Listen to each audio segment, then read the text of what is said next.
Amen. Together, let's sing, Holy is the Lord. Let's praise the name of Jesus.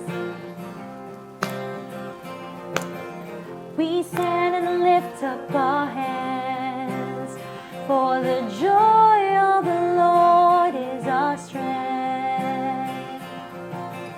We bow down and worship Him now.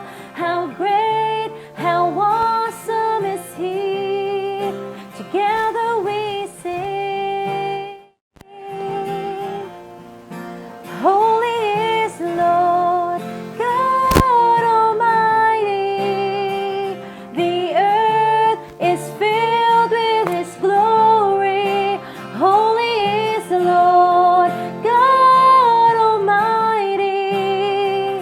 The earth is filled with His glory. Once again, we stand and lift up our hands, for the joy of the Lord is our strength. Amen. We bow down and worship Him now. How great, how awesome is He. Together we sing. Everyone sing. Come on, let's sing. Holy is the Lord, God Almighty. The earth is filled with His glory. Holy is the Lord, God Almighty. The earth is filled with His glory. It's rising up. It's rising up all around. It's the anthem of the Lord's renown. It's rising up all around. It's the anthem of the Lord's renown. Together we sing. Together we sing. Come on, community. Everyone sing. Holy is the Lord, God Almighty. The earth is filled with His glory. Holy is the Lord, God Almighty. The earth is filled with His glory. For the last time. Holy is the Lord, God Almighty. The earth is filled with His glory. Holy is the Lord, God Almighty. The earth is filled with His glory. The earth is filled with His glory. Amen. The earth is filled with His glory.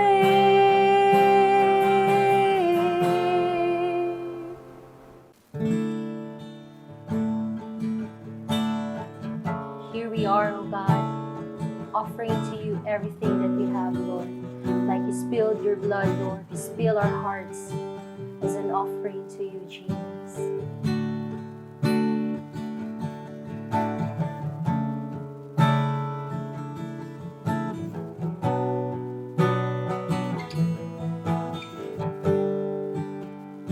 Alabaster jar is all I have of worth. I break it at your feet, Lord. It's less than you deserve. You're far more beautiful, more precious than the oil. The sum of my desires and the fullness of my joy.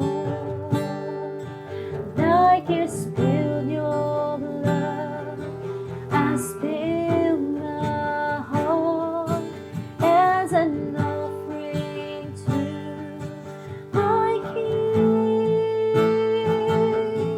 Here I am.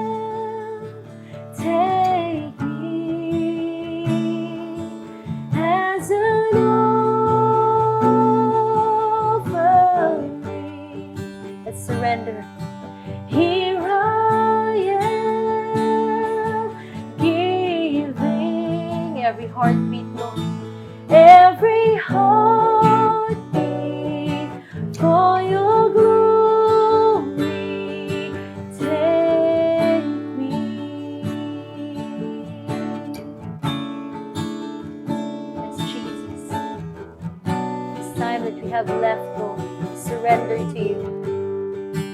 This time that I have left is all I have of worth. I lay it at your feet, Lord. It's less than you deserve. Amen. And though I've little strength, and though my days are few, you gave your life for me so I could live a life for you. Come on, church. Like you spilled your blood, I spill my heart as an offering to my King. Here I am, take me as an offering. We receive our offering, Jesus. Here I am, giving every heartbeat for your glory. Here I am, take me as an offering.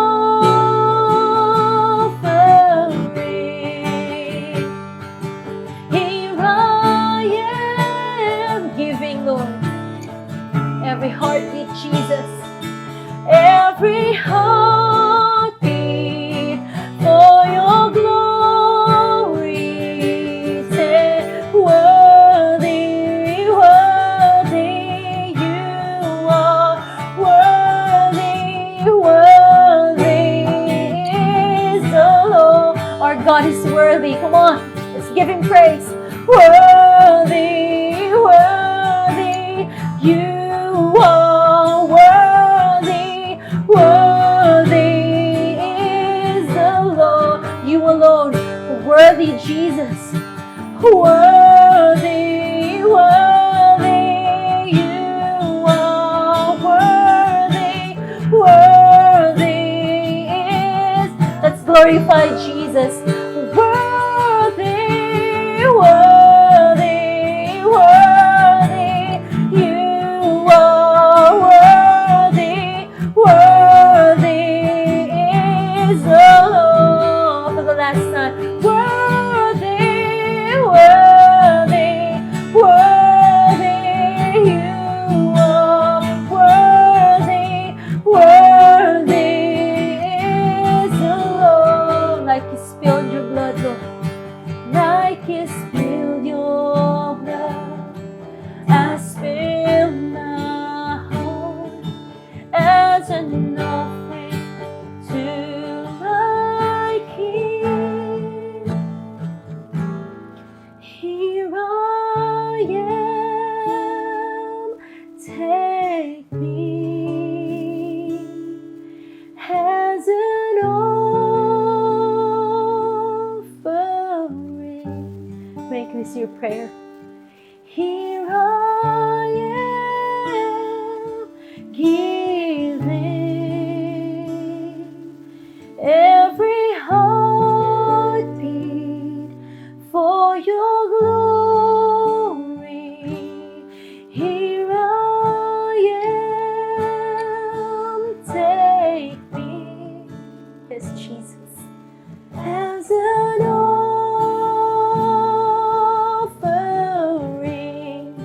Take us, Jesus. Here I am, giving every heartbeat for your glory. Take me for your glory alone. Take me. You are worthy, Jesus. Take me. Good day and welcome, community. As we continue ang atong series about building a culture of blessing, we will be talking about a purposeful generation.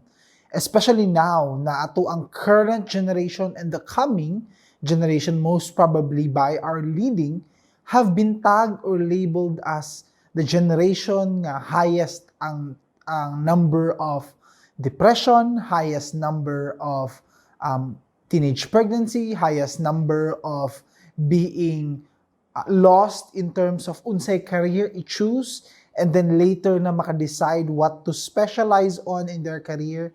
And all these social ills and social things na ato makitaan in this generation, I think all the more we must talk about how purpose is so important para pag-establish nato not only in this generation but sa maabutay pa nga generasyon. At the same time, how the culture of blessing will benefit or bless unsaon para katong mga people that we know, especially here in the community, will be able to benefit from the verses and the things na gikuman sa Ginoo in the Bible. But before tayo mag-start with this new study and new session, let's all bow down our heads first and let's pray. Lord God, we'd like to thank you for this time. Thank you once again that we are able to learn through this digital means how we can implement kaning culture of blessing and unsay mga things para pwede na mo i-adjust in not only how we parent or if dili pa may parents, how we interact with others and what should we practice in order to develop this culture of blessing to our neighbors and our peers and people that we know. We thank you in Jesus' name. Amen and amen. So for this study, we will be talking about Psalm 127, which is a great study in order for us to be directed towards this session. 127, read together with me. Unless the Lord builds the house, those who build it labor in vain. Unless the Lord watches over the city, the watchman stays awake in vain. It is in vain that you rise up early and go late to rest, eating the bread of anxious toil, for he gives to his beloved sleep. Behold, children are heritage from the Lord, the fruit of the womb a reward. Like arrows in the hand of a warrior are the children of one's youth. Blessed is the man who fills his quiver with them. He shall not be put to shame when he speaks with his enemies in the gate. Okay, let's do an expository study and let's learn verse by verse how this will guide us. Now we'll begin with verse 1. Unless the Lord builds the house, those who build it labor in vain. The word house here can talk about household, family, clan, a group of people. It can be used interchangeably, but one of the many uses throughout the Old Testament for this word is in terms of family. Unless the Lord builds the family or the household, those who build it labor in vain. Unless the Lord watches over the city, the watchman stays awake in vain. So klaro kay diha as we begin to study this, that pag-abot di ay sa atong pag-build og family, or whatever endeavor atong buhaton, whatever effort, God should be included. So when we say, unless the Lord builds, it means unless ang iyang commands are the ones that are being followed in building that family. Unless ang iyang scripture magdumala sa kasing-kasing of people in that house, He will build that house. So in anything, it means that He must be an active part. The Lord must be central to whatever you are building, doing, or forming. That leads us to our first point, which is very crucial. Any effort without abiding in God and His Word will be in vain. Many times, I have experienced this myself. Daghan kong gisugdan without asking permission or asking the approval or from God or asking blessing gikan sa Ginoo, just because there is an opportunity, nagdali-dali ko. Despite many times na there is a leading in my heart to wait, nag-una-una gihapon ko. And it fails.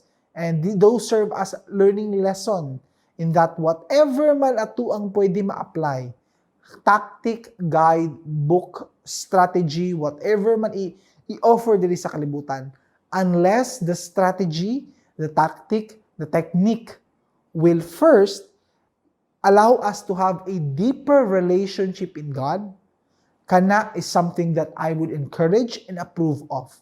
If anything ato ang i-add or i-apply, focused on unsay kuyaw kay na strategy or studies without the core concept na mas mulalum atong relasyon pagkaila o being transformed by God, dili na mag-work. It will sound catchy, it will sound nindot, it will sound kanang murag, murag effective lagi. However, it will still be in vain. That's why many people, it will not work. One time, there was a man who came to me and nag-share sa ko about his desire na iyang family, he wants to guide his family the same way daw na mga biblical concepts na ako ang gi-share, na inspire siya, gusto niya i-apply the same with them. So, when he talked to me, I told him na, gwapo kayo ni mo desire, it's actually a noble desire, and it's good na dahan kagipang-adjust yung kinabuhi in order to fulfill that desire. I think that is a godly desire. But I told him, there is no secret command or wala top 10 list or top 5 na kani dapat i-memorize nimo in order for your family to work. The basic concept is ang imuhang relationship with God.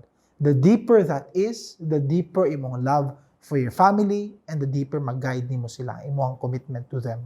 And so whatever effort that may be, it may be a business, it may be you want to be an entrepreneur, or you want to start a career, you want to start a dream, walay problema.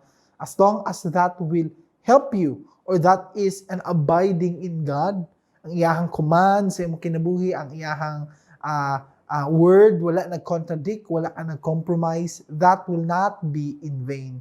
Naadiha ang atuang secret, naadiha ang atuang tip, naadiha ang atuang success. It is in the fact that we rely on God for our families and our organization. And so sa kaning first verse na to, there are two parts here about build and about watching.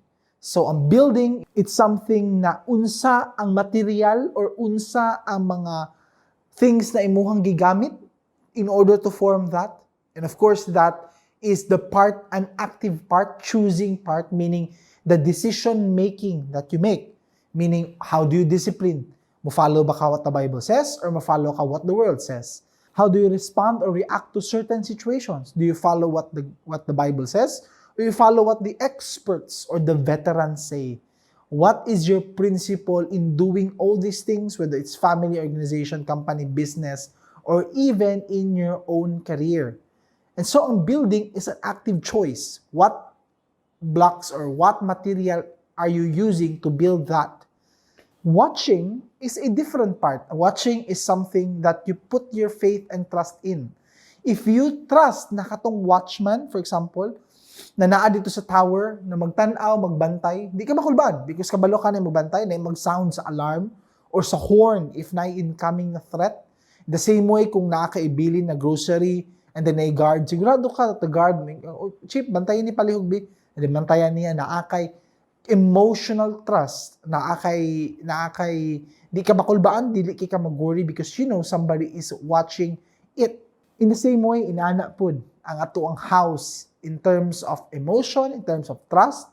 Do we trust? Do we submit to God? Siya ba ang ato ang peace? Siya ba ang ato ang comfort? Siya ba ang maghatag sa ato o magtanggal sa any fears and doubts in our hearts? So these two things, ang atong choices and then ang ato ang faith and trust with Him, these go hand in hand in order for us to build kaning houses properly or family or household or whatever endeavor na naata. And the more we study, especially about whatever is building in the Bible, one example of that is the Tower of Babel. Actually, walay problema ang pag-build of a tower. The Lord is not opposed to big buildings and endeavors. If we know the story of David and yung desire to build a great temple para sa Ginoo, it was fulfilled by his son, so Solomon. The Lord did not say na bawala, di na maayo. He actually blessed it, He approved of it, and He even instructed how to build it o kinsay dapat mo lead atong construction. So it says, dili may problema ang Ginoo when it comes to building something. Ang problema niya is ang motive of why we are going to do something. You will learn about the Tower of Babel in Genesis 11. They said, "Come, let us build ourselves a city and tower with its top in the heavens. Let us make a name for ourselves, lest we be dispersed over the face of the whole earth." The Lord came down to see the city and the tower which the Lord of man had built. And the Lord said, "Behold, they are one people, and they have all one language. This is the only people, the beginning of what they will do. Nothing that they propose to do will now be impossible for them. Come, let us go down and they confuse their language so that they may not understand one another's speech. Na pwede ka mag-wonder why. KG pang Ginoo. Anong ipil-apil man siya ani? Now you have to understand the historical concept of this as well. It was never God's desire na mag-build ang tao isa kay unified kingdom without God in it. Ang ilang desire was to build a name for ourselves, meaning the tower that they would build would reach to the heavens so that whoever would be scattered sa tibok kalibutan will see na ay kuyaw ka dito ng mga tao. And as you know, when absolute power is present, absolute power corrupts. In history, natuna through many different events. Pag naiusa ka tao who is reading away o tanggalon niya ang Ginoo or any moral compass or morality through a written word of God, kung tanggalon niya na and then mag-build siya something without God including it, it will end up into absolute corruption. We've seen that to the genocide na daghang kinanghitabo in World War II. Adolf Hitler, because of his idea, his amoralistic or absent of any moral compass towards forgiveness, towards helping the weak and others, gipili niya to kill all these people nga dili able-bodied or not according to the perfect type of person na para sa ilahang ideology. We also see that through Japan and China and many other countries na whatever man believes na contrary to what the national belief is, they would try to quench it, they would try to kill people na dili mutuo sa ilahang ideology. So we could see over the history that there's always a problem if we build something so big nga absent ang Ginoo dito. It's not that manluod ang Ginoo, hala wako'y apil diri, dapat apil ko, kung dili masako ko. It's not that alone, because that is also part, given ang creator of the universe, wala ninyo giapil o wala ninyo gihatagaan o himaya despite Him who is providing all these things for you. But ang bigger part diri is kabalong Ginoo that if they build something without God in it, it will end up in tyranny, meaning mahimong tyrants na yung mga tyrants na mag-arise. And so we see that in the Old Testament. There are many tribes there na gi-attack sa Israel or gipa-wipe out sa Ginoo because these people practice child sacrifice. These people practice slavery to a degree nga dili humane.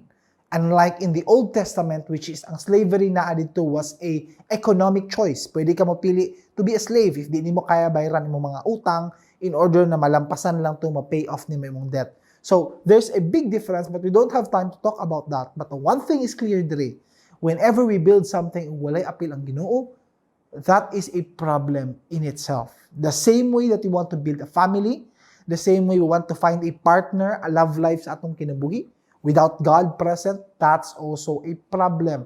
Whatever decision, whatever contract, whatever job yung piliun, if dili apil ang Ginoo diha, problems will arise. And you will find yourself na dili di enough imong strength ay imong wisdom in those situations. And the problem mainly is a reminder here in Ephesians 2. This reminder reminds na kita tanan, all the people are dead in our trespasses. This means na atay brokenness in our moral compass. Ang atong choices that we make are selfish. Atong choices that we make will only benefit ourselves. Ang atong choices that we make will hurt someone or cause something nga moadto ang glory sa atong kaugalingon whether we like it or not. Because our moral compass is always broken unless bag-uhon ta by the Holy Spirit. That's why we must be born again. That's why the Lord will change our hearts. That's why the Lord will forgive us and give us the Holy Spirit to live in us and to teach us. Tungod ana, unless na ana, we cannot move forward with a right moral compass. Maski unsa ka grabing effort dato. And so, may adto ta sa next verse na to. It is in vain that you rise up early and go late to rest, eating the bread of anxious toil, for He gives to His beloved sleep. This leads us to our second point. This culture promotes stewardship, which emphasizes that God is both judge and partner. Unsay difference between ownership and stewardship? Ownership means whatever you earn, whatever naaka, whatever you get, whatever the world is giving you, imuha na. You have all the right to do whatever you want with that. Stewardship is different. This is what the culture of blessing, and this is what Jesus always emphasizes in mga parables, that we are stewards, we are servants. This means that ang family na naata, ang job na naata, ang resources na naata, whatever na naata karon, these are simply things na gipagamit sa ato sa Ginoo or gipaalaga sa ato sa Ginoo, including atong children, including atong family, including imong trabaho, including imong inheritance or whatever that you may have. You are a steward, meaning you are responsible for what God has given you, that you will be excellent in whatever He has entrusted to you. That's being a steward. And tungod steward ka, it also means that dili lang ang Ginoo will judge you if maayo ba ka na steward, but He also is a partner because He will accompany you in order na maging faithful ka sa imong responsibility. We see that here in Philippians 4. Do not be anxious about anything, but in everything by prayer and supplication with thanksgiving, let your requests be made known to God. And the peace of God, which surpasses all understanding, will guard your hearts and your minds in Christ Jesus. This means it's useless kung magsitag kaguol. If indeed mutuo ta that ang atong family or whatever we're building is partner nato ang Ginoo, meaning we are building the house with the Lord, building the house with the Lord watching, and all these things na kauban ang Ginoo, then it must also be seen in our life. Apil po na sa daily choices that we make. Mag-uul ba ta pag naaning situation, or do we trust in Him? Now you have to remember, ang mag-uul, ang mag-worry, anxious are normal human responses. But it's a divine also enabling, meaning gitagaan tag freedom by the Holy Spirit na maka-choose ta to trust in Him despite na anang kaguol in our hearts. Therefore, if you are a believer, you are someone that trusts in God, you can make the choice. Maski mag-uul ka because you don't see the provision, you can make the choice na ihatag nimo ng worry and anxiety nimo sa Ginoo. That's the difference between anxious toil and grateful na toil, meaning paningkamot that is not anxious. Anxious means na permi ka mag-worry, permi ka mag-uol, pero dili makitaan sa imong heart that you trust in God. Dili makitaan sa imong life, dili makitaan sa imong words. Instead, what people see, permi ka aligaga, permi ka naga-worry, permi ka gaguol, there is no joy in your heart. And so, it just shows, ang Ginoo man gud, if you put your trust in Him, He gives His beloved sleep. You can sleep well, you can rest well, you can relax well because you know God is going to take care of you. So mauna ang mark diha. But we are also reminded in Deuteronomy chapter 8, that's why God is our partner. You shall remember the Lord your God, for it is He who gives you the power to get wealth, that He may confirm His covenant that He swore to your fathers as it is this day. This means na kanang job din nata, kanang career nata, kanang business nata, or kanang studies nato, it is something na gihatag sa ato sa Ginoo, and He is the one enabling us, meaning gitagaan tag kusog, gitagaan tag wisdom to perform this. He is our partner. So di mo katapad or so di mo kaugalingan if you're watching this alone. God is my partner. Okay? That's a good reminder for us. God is our partner. Meaning, appeal siya diha. Appeal siya, makakita siya sa atong situation. At the same time, He is ready and willing to listen by prayer and supplication. Ihatag nato sa iya. He is there, He will be there, He will continually be there. Though dili at your appointed time, at His appointed time, kung kano sa ito na time that He will give you that comfort or He will give you that provision na imong ginapangita. But one thing we do know, tungod towards punta, whatever na ata, we must be faithful. Meaning because naatay problem or naatay ginahulat, it doesn't mean dili ta maging excellent sa unsay naata. In our work, in our pagiging mothers or fathers or husband or spouse or whatever, student, dili pasabot, dili ta maging excellent niya. We must continually be excellent in those areas. And so we will go to the third verse in Psalm 107. Behold, children are a heritage from the Lord, the fruit of the womb a reward. Like arrows in the hand of a warrior are the children of one's youth. This means that the culture of blessing gives a purpose worth pursuing. This is the secret if we want to have the next generation or the future family that we have or the current family na naata karon to have purpose, to have desires, to have worthy dreams. Ang culture of blessing will be the one to help them build that.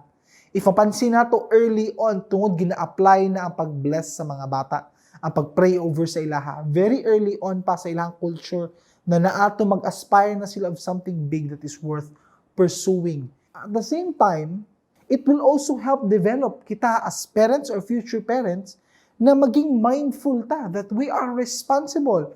We are also stewards sa kaning mga people in our family. That's why even in Deuteronomy 6, gi-remind ang fathers diri that these words I am commanding you today are to be upon your hearts, and you shall teach them diligently to your children.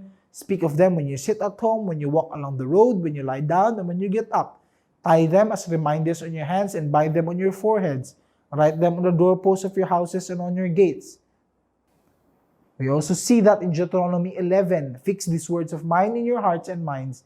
Tie them as reminders on your hands and bind them on your forehead, etc., etc. It just shows God is really serious about this stewardship, being parents.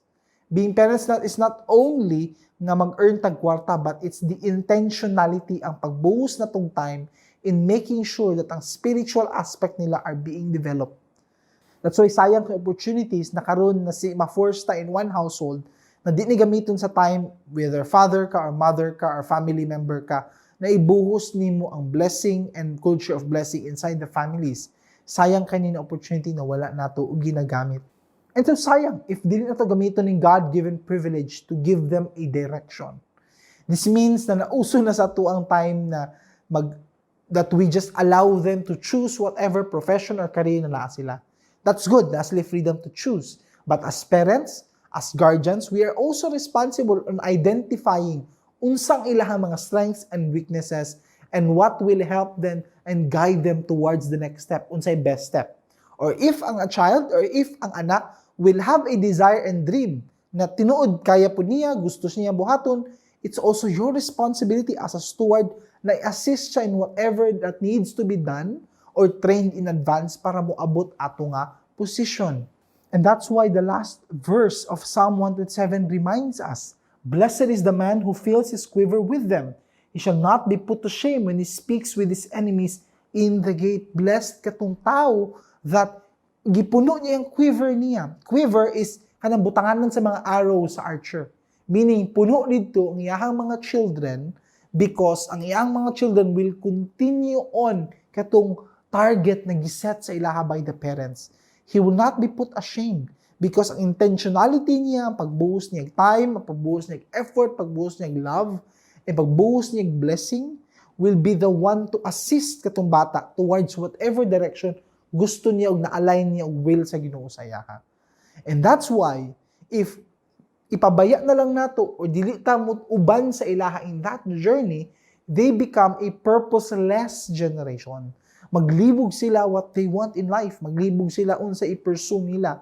May na lang ganito if naa ka i-pursue in your life, kung pangpapilion nimo even imo sarili o imong mga anak or even mga relatives nimo, papilion nimo sila, I'm sure the answer is this. Mas pilion na lang to nila, gitagaan sila goal and dream and giubanan sila and then nag-fail sila kaysa nag-go through sila sa ilang kinabuhi without having any dream and any purpose. Katong mga bata without any dream, any purpose, scientifically, psychologically, dahang kita makita na studies, those are the ones na will live in their adulthood nga daghan kaayo sila makommit na mga mistakes that are irreversible. Because they do not know what they want and say goal sa kinabuhi. So musabay lang sila what the culture says. Musabay lang sila unsay trending. Musabay lang sila whatever the world has to offer them. And hadlok kaayo na i-allow lang nato ang next generation to just go through the percentages game. Meaning tila chamba lang whatever will happen in their life. Be intentional. Buhos ang oras. Because you are a steward and we will be judged by how we act and give time as parents. That is why ang atong last point reminds us of this. A culture of blessing leaves a lasting legacy. Meaning, ang legacy is that katong purpose and dream and katong worth i-pursue nila na desire na Ginoo sa ilang kinabuhi, it will last. It's a legacy. It will impact not only them, not only their family, not only their relatives, but many other people. And we are reminded to be the salt and light of this world. And ang kanang salt and light nato, it's meant to impact many other people. Desire na sa Ginoo. Whatever industry sudlan, it doesn't have to be na religious setting na magpastor sila or mag-serve sila sa church o mag-serve sila as a servant or mag-paid worker sila na staff. No, it doesn't have to be. The Bible, the New Testament shows to us whatever profession na sila, wherever they are, they share the gospel and they become an excellent believer of Christ. And so what that shows is it doesn't have to be religious ba or dili ba religious ay ang trabaho. Dili ka na ang mag-matter. It is this, that whatever they choose, what do I want to be when I grow up? Whatever it may be, that I will become that profession, na pag-abot na ko in that position, I will use that position or industry as a platform to share the Word of God. Whether doctor ka, police ka, sundalo ka, pilot ka, whatever profession that may be. And so when we look at that in that perspective, the culture of blessing, dako kayo ma-reap na rewards. Not monetary rewards, but the rewards in the sense na imong hago will reap benefits. Because katong generation niya will also require so many people nga tabangan niya na ipasa tong culture of blessing. That their family lives will also improve. And their personal relationship with God mo improve po as well. And so kanatong desire, not that makapangita ang mga next generation og maayo nga trabaho or dako nga sweldo, but rather whatever they choose, whether it's a cashier, a janitor, it's a finished degree nga trabaho, professional, or blue-collar job, in a factory worker, whatever it may be, it doesn't matter. But kung asa ka ibutang sa Ginoo that you will become a salt and a light there. That is what matters. Not the cars, dili ang mga balay, dili ang mga kuyaw kaayo ng mga bakasyon. It is in leaving a lasting legacy and advancing the kingdom of God. Because again, musunod lang na tanan. And so that's the two difference between two families that we see in the book of Joshua. And si Joshua dito, there are two distinct families and we will end with two distinctions of these families. Ang first family is in Joshua 7. And the story goes like this. There was a family led by the father Achan. And Achan and other soldiers, they were given strict commands na pag buhatak na sila sa Jericho, they would need to exterminate or attack and wipe out kato na city except na a certain household, si Rahab, and then katong mga precious gold and metals, kinahanglan to ibutang nila sa temple. Again, when God executes judgment in the Old Testament, wala ta kabalo historically, was that many times nila ginaingnan, many times na gina-warningan katong city to repent, but di sila maminaw, and continually they would oppose against Yahweh. And so pagsukol nila ato, niabot na time na na-judge na sila sa Ginoo because of their disbelief or because of their hardened heart. Although pwede man sila mapili to listen to God and mo revert dito, which God has rules and statutes to allow them to join if mupili sila. Di man sila mupili. However, the problem lies here that si Achan, without saying, nagtago ni siya gold and silver and many other precious items under his tent. Kitago niya despite ang Ginoo ninyo na ayaw. Kinahanglan i-donate to ninyo, ihatag to ninyo sa temple. Now, ang problem is here. Katong nag-try na sila attack sa isa ka city, gamay kayo na city, however, ang ipadala dito na sundalo na pildi. And nalibog sila Joshua, nga napildi man ta. Nganong na wala man ta naging successful in that attack. And the Lord revealed it's because there were some people, including si Achan, who disobeyed His command. Now, ang result atong disobedience was that his whole family was judged. Now, kanang question diri karon, nganong despite ang papa ang nakasala, ang treatment of their whole household was that ang judgment paadto sa ilaha. This means this is how serious God is when it comes to family building.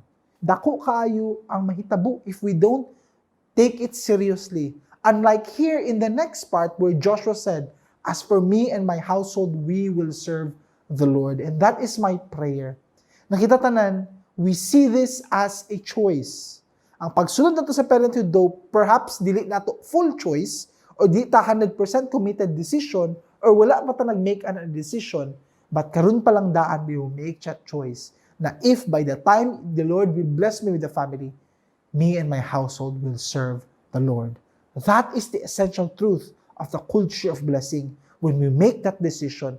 As for me and my household, kami tanan, we will serve the Lord and will do everything I can as a parent, as an active member of this household, na kaning family ni will serve the Lord, will worship the Lord, and will give our lives to the Lord.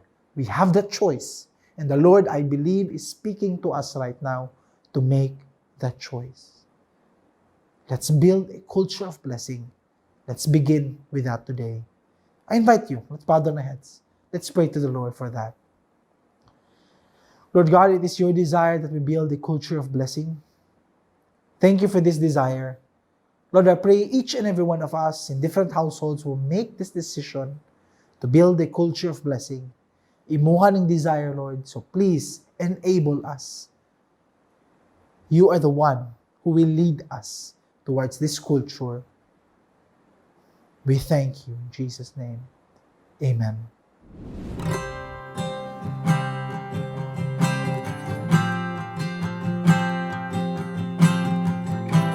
Yes, Jesus, you are worthy, Lord.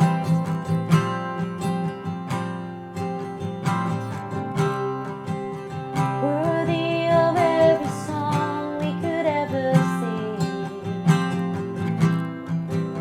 Worthy of all the praise we could ever bring.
life, Lord God, upon your love.